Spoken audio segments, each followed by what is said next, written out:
Earlier in the week, senior officials met to consider the draft outcome document of the third South Summit.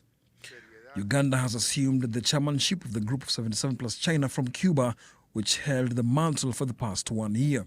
United Nations Secretary General Antonio Guterres advised global South countries to demand their rights and negotiate their clear position from the rich global North countries. Today, you are the largest grouping of the global South, representing 80% of the world's population. And your solidarity and partnership are essential to building a sustainable, peaceful and just world for all. A world in which the United Nations Charter, international law and human rights prevail in global relations. According to the UN chief, many G77 groups are grappling with economic challenges resulting from the COVID-19 pandemic, crippling debts, a cost of living crisis and a sky-high borrowing costs. Chinese Vice Premier Liu Guzhong emphasized the need for global South countries to be more assertive with the shared common interest borrowed from BRICS, which realized the historic expansion that strengthened the momentum of solidarity and cooperation among emerging markets. President Xi Jinping pointed out that South-South cooperation is a great creative undertaking by developing countries to seek strength through unity.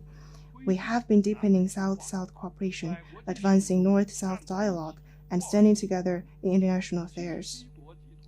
The G77 and China is our important cooperation mechanism within the framework of the UN.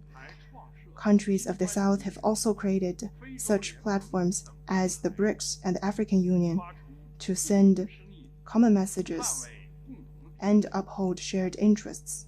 The unjust and inequitable international political and economic order from the past continues to have lingering effects.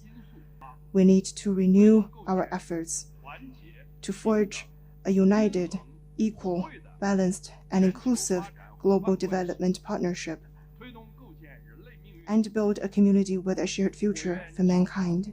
The G77 plus China summit will close its curtains on Monday with plenary sessions from heads of state and government and heads of delegation, with new adoptions expected.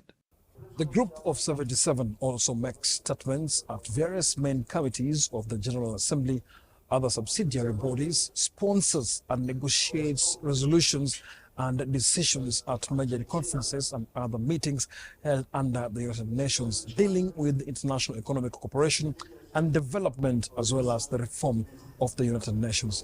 Nick Mudimba, CGTN, Kampala, Uganda.